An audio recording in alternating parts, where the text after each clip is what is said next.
Good morning everyone. I am Dr. Nisha Bhatnagar, Medical Director, Aveya Fertility and IVF Center.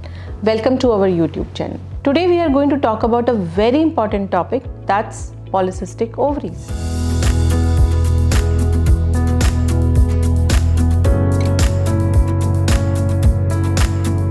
Polycystic ovaries is the appearance of ovary on ultrasound. When we do the ultrasound and we see the ovaries on ultrasound, there is a symmetrical appearance with ovarian capsule and we see around 5 to 6 follicles in each of the ovary in a normal healthy female of reproductive age group. However, in case of polycystic ovarian syndrome, we see ovaries where there is a central stoma which is very thick, which is bulky.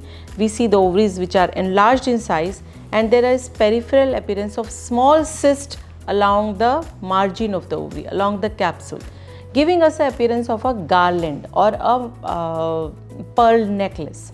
That's why we call it a typical appearance of polycystic ovaries. So, polycystic ovaries, who can get it? It's very common. It's a lifestyle disorder. Any female can get it. Exactly who can get it? There is no reason. We have not been able to identify one particular reason for polycystic ovaries.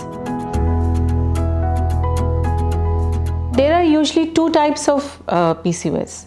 There is lean PCOS and obese PCOS.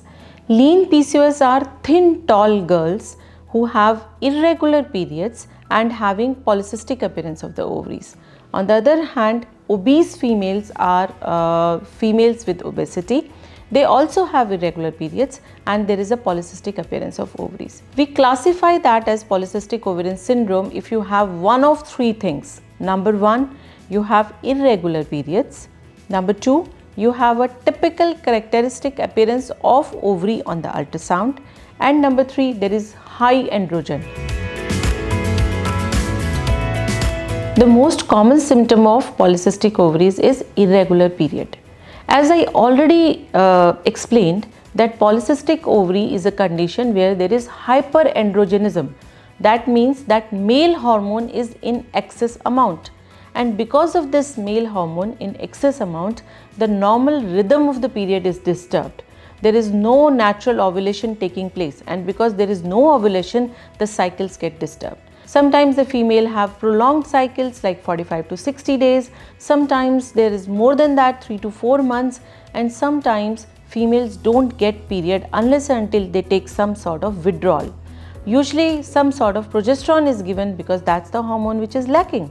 So some sort of progesterone is given to bring the periods. So there are other symptoms also which are caused by hyperandrogenism. For example, abnormal hair growth, presence of coarse thick hair on chin and on the sideburns, then darkening of the skin around the back of the neck, around axilla, around chest. It has a typical name, acanthosis nigricans.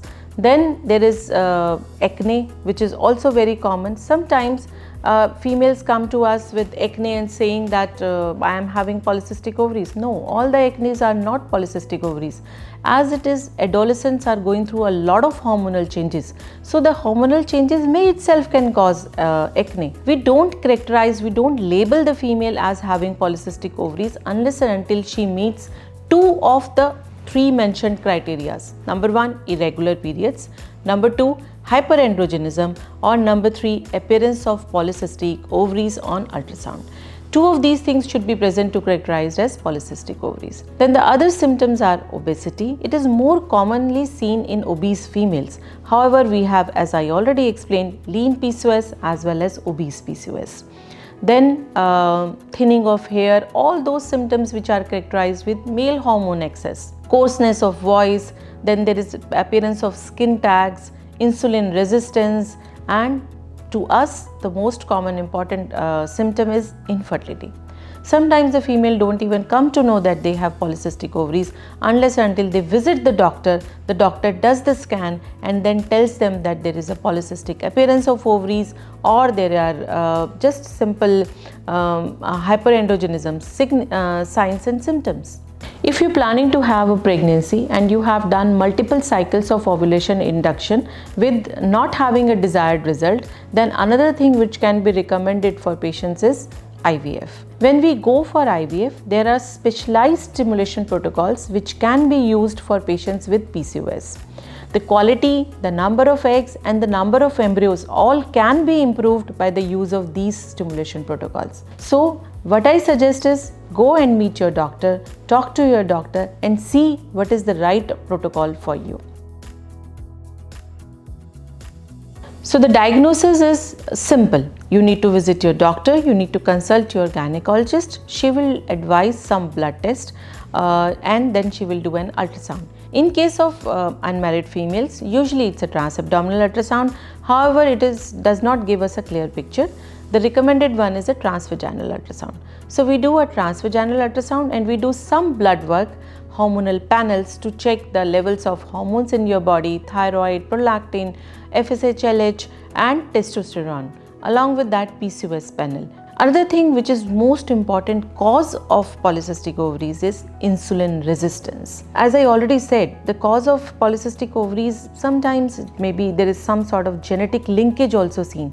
So in females who have mothers with polycystic ovaries, the same thing can be seen in children also. The doctor may advise you to do your blood sugar levels, your HbA1c levels and to check about insulin resistance.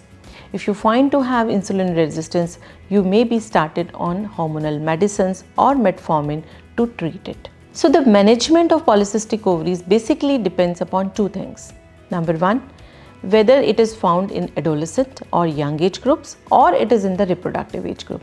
The management depends upon the desire to have fertility, to have pregnancy or to just continue and control the hormonal imbalance. If the female is in the adolescent group and she is not desiring to have a pregnancy right now, there are multiple forms of treatments that can be given. As advice, number one, lifestyle modification, some sort of physical activity, yoga, exercise. Number two, insulin sensitizing agents or metformin, which is the most common form of therapy given. All the kind of junk food, sugar, high refined flour, all should be avoided from the diet.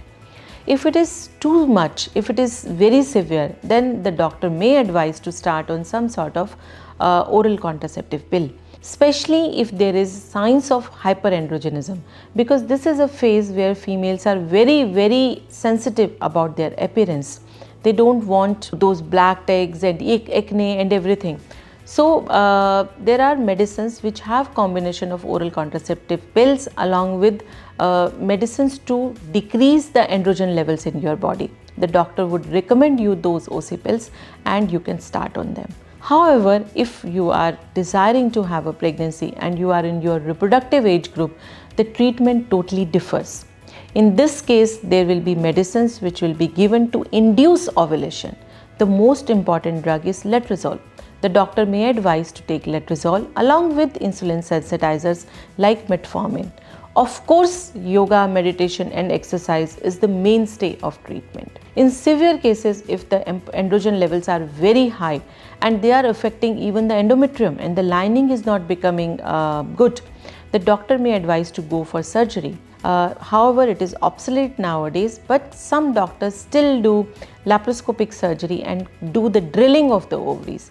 There is a very particular way of doing that so that the ovary is not damaged. Other than that, the most important question people are asking me is that, can I get pregnant with PCOD?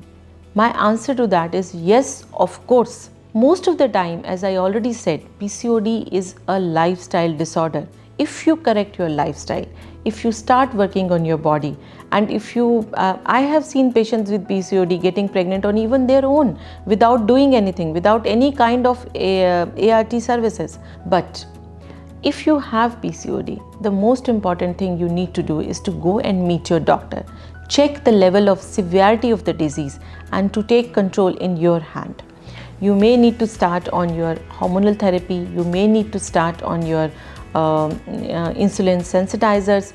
If you are obese, you may need to go for weight loss therapy, weight loss exercises. So it is easier to treat the obese PCOS than lean PCOS.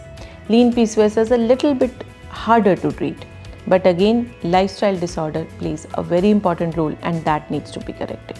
Hope it answers all your questions. If you have any more questions or you want to know anything from us, please feel free to visit us and inquire below in the given chat box. Thank you so much.